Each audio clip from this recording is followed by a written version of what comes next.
राधे राधे दोस्तों।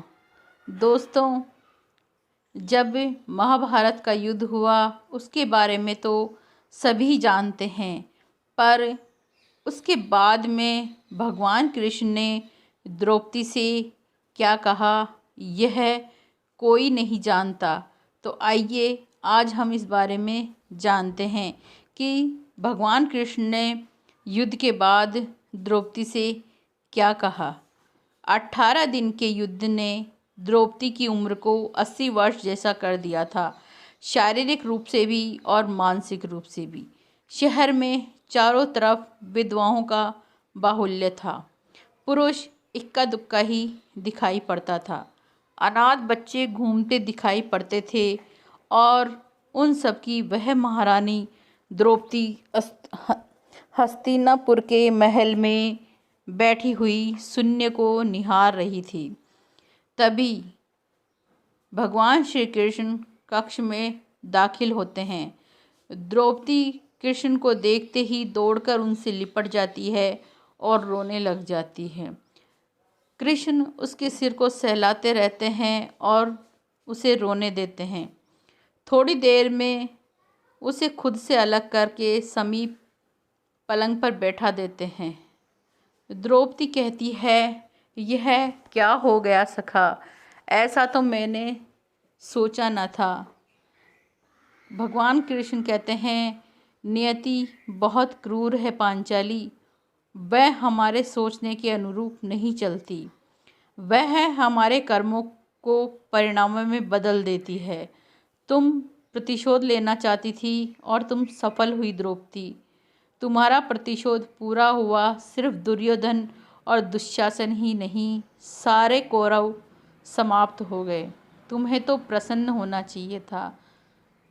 तब द्रौपदी कहती है, सखा तुम मेरे घावों को सहलाने आए हो या उन पर नमक छिड़कने के लिए। श्री कृष्ण कहते हैं, नहीं द्रौपदी, मैं तो तुम्हें वास्तविकता से अवगत कराने के लिए आया हूँ। हमारे कर्मों के परिणामों को हम दूर तक नहीं देख पाते और जब वे समक्ष होते हैं तो हमारे हाथ में कुछ नहीं रहता। द्रौपदी कहती है, तो क्या हुआ? इस युद्ध के लिए पूर्ण रूप से मैं ही उत्तरदायी हूँ कृष्ण।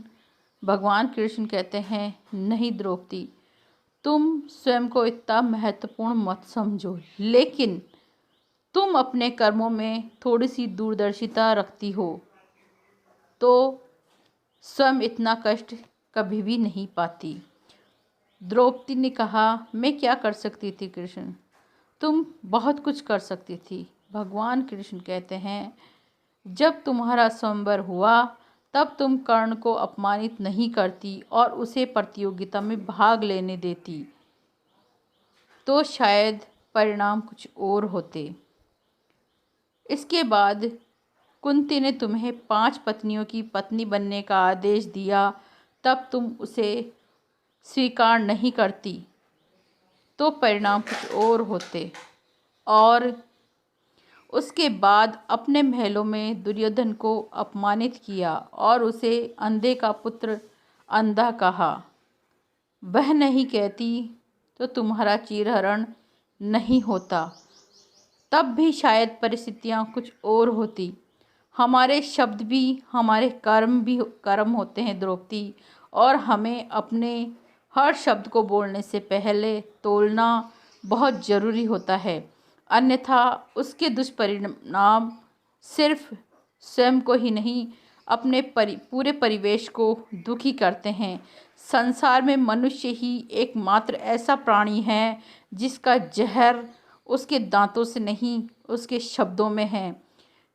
जय श्री राधे। दोस्तों, यदि मेरी यह कहानी आपको पसंद आई हो तो मेरे चैनल को लाइक करें, शेयर करें एंड सब्सक्राइब करें, और आगे भी इसी प्रकार की कहानियों के लिए जुड़े रहिए मेरे साथ। जय श्री राधे। जय जय श्री राधे।